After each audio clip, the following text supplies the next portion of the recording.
Students, welcome to online class of accountancy of +2 commerce. आज हम accountancy का एक नया चैप्टर स्टार्ट करने जा रहे हैं। आज का चैप्टर है हमारा रिकॉन्स्टिट्यूशन ऑफ पार्टनरशिप। ये चैप्टर 4 है आपकी बुक में और इसको हम पार्टनरशिप अकाउंट्स 3 भी कह सकते हैं। तो रिकॉन्स्टिट्यूशन होता क्या है, सबसे पहले मैं आपके साथ उसका मीनिंग डिस्कस करने जा रही हूँ। When the old agreement is changed and new agreement is introduced by partners, then the previous agreement becomes non-operative।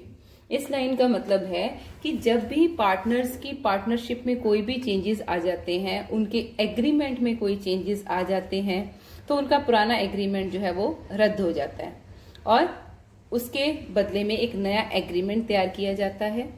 और the replacement of old with the new one is termed as reconstitution of partnership.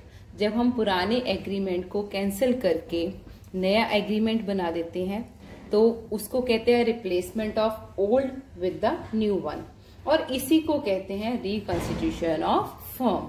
So reconstitution of firm का मतलब क्या है, किसी भी reason के कारण या किसी भी चेंजेस के कारण जब पुराना एग्रीमेंट कैंसिल करके हमें नया एग्रीमेंट तैयार करना पड़ता है तो उसे हम कहते हैं रिकॉन्स्टिट्यूशन ऑफ फर्म।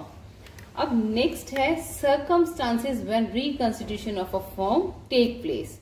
मतलब कौन सी सिचुएशंस हैं, कौन से सर्कमस्टांसेस हैं जब रिकॉन्स्टिट्यूशन ऑफ पार्टनरशिप होती है। उसका सबसे पहला रीजन हो सकता है change in profit sharing ratio of existing partner. अगर पार्टनर्स अपनी प्रॉफिट शेयरिंग रेशियो चेंज कर देते हैं तो उनका पुराना एग्रीमेंट कैंसिल करके उन्हें नया एग्रीमेंट तैयार करना पड़ेगा और उस टाइम पे जो होगी वो है रिकॉन्स्टिट्यूशन ऑफ फर्म। सेकेंड है admission of a new partner. अगर बिजनेस में नया पार्टनर आ जाता है तो उससे भी पार्टनर्स के एग्रीमेंट में चेंजेस आएंगे। नया पार्टनर का नेम ऐड करना है, प्रॉफिट शेयरिंग रेशियो चेंज करनी है, तो इससे भी पुराना एग्रीमेंट कैंसिल हो जाएगा। तो इससे भी क्या होगी, reconstitution of firm. Retirement of a partner.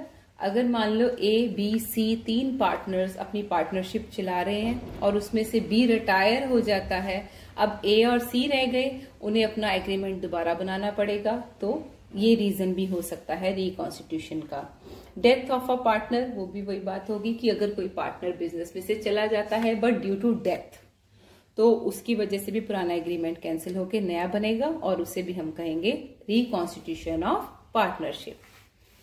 अब अगर पार्टनर्स की प्रॉफिट शेयरिंग रेशियो चेंज हो जाती है तो उससे किसी पार्टनर को फायदा होता है और किसी पार्टनर को अपना पुराना वाला शेयर में से कुछ हिस्सा सेक्रीफाइस करना पड़ता है। तो इसमें जो हम फर्स्ट टॉपिक, ये प्रैक्टिकल टॉपिक के साथ कनेक्टेड है, आप इस चीज का ध्यान रखिएगा। तो अब हम इसमें फाइंड आउट करेंगे सेक्रीफाइसिंग और गेनिंग रेशियो। सेक्रीफाइसिंग मतलब कितना सेक्रीफाइस कर रहा है पार्टनर प्रॉफिट चेंज होने की वजह से। गेन मतलब अगर प्रॉफिट शेयरिंग रेशियो चेंज हुई है तो उससे किस पार्टनर को कितना फायदा हो रहा है। बेटा ये तो एक जनरल सी बात है कि अगर प्रॉफिट शेयरिंग रेशियो चेंज होगी तो उससे किसी को फायदा होने वाला है और किसी को नुकसान होने वाला है। किसी का शेयर पहले से बढ़ जाएगा और किसी का पहले से कम हो जाएगा। अब कितना शेयर बढ़ता है या कितना शेयर कम होता है वो हमने फाइंड आउट करना है। उसके लिए मैं आपके साथ एक क्वेश्चन डिस्कस करने जा रही हूँ। Just have a look on the question. A, B and C are partners in 3:2:1। A, B, C 3 partners थे जो बिजनेस चला रहे थे 3:2:1 में। लेकिन अब उन्होंने एग्री किया है कि हम अपनी प्रॉफिट शेयरिंग रेशियो चेंज करने जा रहे हैं और उनकी न्यू रेशियो है 7:2:1। अब इसमें उन्होंने कहा है फाइंड आउट गेनिंग और सेक्रीफाइसिंग रेशियो। अब गेनिंग या सेक्रीफाइसिंग रेशियो फाइंड आउट करने के लिए बहुत ही सिंपल सा एक फॉर्मूला है जो आपको अप्लाई करना है, और उसे कैसे अप्लाई करना है वो मैं आपको पूरा डिटेल में समझाने जा रही हूँ। गेन या सेक्रीफाइस निकालने के लिए हमें चाहिए ओल्ड रेशियो कि पुराना शेयर कितना था पार्टनर्स का, उसमें से हम माइनस कर देंगे उनकी न्यू रेशियो। तो स्टूडेंट्स पहले मैंने यहाँ पे ओल्ड रेशियो और न्यू रेशियो की एक डिटेल तैयार की है, उस पे नजर डालिए जरा। ओल्ड रेशियो है 3:2:1 न्यू रेशियो क्वेश्चन में गिवन है 7:2:1। तो इसको हम पहले फ्रैक्शन की फॉर्म में लिखेंगे। रेशियो को कैसे लिखा जाता है, पहले का शेयर है 3 अपॉन सारी रेशियोज का टोटल, 3 + 2 + 1 कितना हो गया 6। तो पहले का शेयर हो गया 3/6, दूसरे का 2/6, तीसरे का 1/6। ये है इनका ओल्ड शेयर। अब न्यू रेशियो का शेयर बनाना है, 7:2:1 है, तो पहले का शेयर हो जाएगा 7 अपॉन इन तीनों का टोटल, 7/10, 2/10 और तीसरे का शेयर है 1/10। अब हमारे पास न्यू रेशियो और ओल्ड रेशियो आ चुकी है। अब हमें फाइंड आउट करना है गेन या सेक्रीफाइस। अब हम ओल्ड रेशियो में से न्यू रेशियो माइनस करेंगे। देखिए वो कैसे फाइंड आउट करनी है। ए का शेयर आया था ओल्ड वाला 3/6, ठीक है, माइनस करना है उसका न्यू शेयर, वो है 7/10। पहले हम यहाँ पे सिर्फ शेयर लिखेंगे, यहाँ पे 3/6 लिखेंगे और दूसरे में 7/10 लिखेंगे। ये जो मैंने मल्टीप्लाई करके डाला इसको भी आप इग्नोर कीजिए और ध्यान से सुनिए। 3/6 में से हमने माइनस करना है 7/10।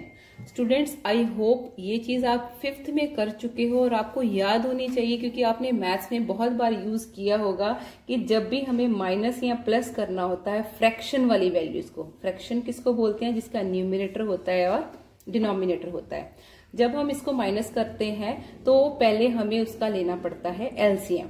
6 और 10 जो डिनोमिनेटर है उसका हम पहले एलसीएम लेंगे। 2 के टेबल में 6 कहाँ आएगा 3 पे, 2 के टेबल में 10 कहाँ आएगा 5 पे। अब ये 3 और 5 किसी भी कॉमन टेबल पे नहीं जाते, तो यहाँ पे हमारा एलसीएम खत्म हो गया। इसकी वैल्यू हम फाइंड आउट करेंगे 2 3 का 6 और 6 को मल्टीप्लाई करेंगे फिर 5 के साथ। ये देखिए 2 3 × 6, 6 5 × 30, सॉरी यहाँ पे 6 लिखा है गलती से, यहाँ पे 5 आना है, 6 5 × 30। तो अब ये 30 हमारा बन जाएगा डिनोमिनेटर। अब देखिए जो एलसीएम की वैल्यू है वो 30 आई, 30 को हम लिख देंगे नीचे। अब हमें न्यूमरेटर फाइंड आउट करने हैं, वो कैसे करने हैं वो देखिए। हमें पहले देखना पड़ेगा 6 के टेबल में 30 कहाँ आएगा, 6 5 × 30, ठीक है। अब क्योंकि 6 5 से मल्टीप्लाई हो रहा है, न्यूमरेटर भी 5 से मल्टीप्लाई होएगा, 3 5 × 15, तो हमारा न्यूमरेटर बन गया पहला 15। अब हम इसी तरह देखेंगे 10 के टेबल में 30 कहाँ आना है, 10 के टेबल में 30 आना है 3 पे, तो हम 7 न्यूमरेटर को भी 3 से ही मल्टीप्लाई करेंगे, 7 3 × 21।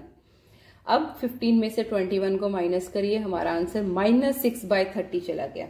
माइनस में आ रहा है तो हम माइनस का साइन लगा के इसको जो आंसर आ गया वो लिख देंगे। अब बी पे हम चलते हैं। बी का ओल्ड शेयर था 2/6, न्यू शेयर है 2/10। इनको माइनस करना है आपस में। अब दोबारा से इसका एलसीएम लेने की जरूरत नहीं है, क्योंकि मैं आपको एक बार समझा चुकी हूँ, वो 30 ही आएगा। अब इसी तरह 6 के टेबल में 30 आया 5 पे, तो 2 को भी 5 से ही मल्टीप्लाई करना है, 2 5 × 10।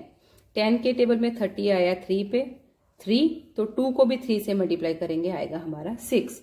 10 में से 6 गए, हमारा सेकंड का आ गया 4/30, ये पॉजिटिव आ रहा है। अब इसी तरह सी का फाइंड आउट करना है।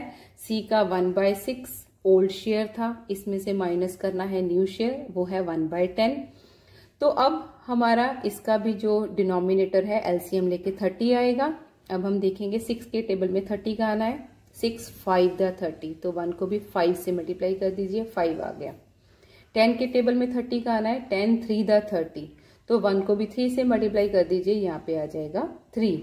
अब 5 में से 3 माइनस हम करेंगे तो हमारा आ जाएगा 2 अपॉन डिनोमिनेटर जो हमने लिया था एलसीएम लेके, वही रहेगा 2/30। अब मैं आपको बता दूं ये आंसर कैसे, हमने इसको लिखना क्या है। अगर किसी का आंसर माइनस में चला जाए तो उसका गेन होता है, और जिसका आंसर पॉजिटिव में आ रहा है इट मीन्स वो अपना हिस्सा कुछ ना कुछ सेक्रीफाइस कर रहा है। ओके स्टूडेंट्स, तो इस तरह से हम फाइंड आउट कर सकते हैं गेन और सेक्रीफाइस। अब इस टाइप के क्वेश्चंस आपकी बुक में गिवन है इस चैप्टर में, तो आप उन क्वेश्चंस की प्रैक्टिस कर सकते हैं, और अगर आपकी कोई क्वेरीज हो तो आप वो मेरे से कमेंट बॉक्स में कर सकते हैं। So that's it for today. इसको अच्छे से प्रैक्टिस कीजिए और अपनी प्रॉब्लम्स जरूर मेरे से डिस्कस कीजिए। Okay students, thank you, have a nice day, stay safe, stay home, thank you.